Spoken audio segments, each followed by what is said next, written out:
18 పడిమెట్ల పైకెక్కి గుడికేగు భక్తులకు ఎదురొచ్చే బంగారు స్వామి ఇరుముడులు స్పృశించి శుభమనుచు దీవించి జన బృందముల చేరే జగమేలు స్వామి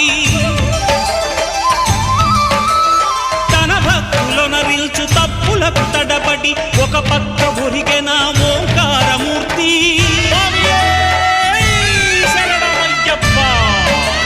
స్వాములందరూ తనకు సాయము కాగా ధీమంతుడై లేచే ఆ కన్య స్వామి పట్టబంధము వీడి భక్తతతికై పరుగు పరుగున వచ్చే భూమిపైకి నరుడై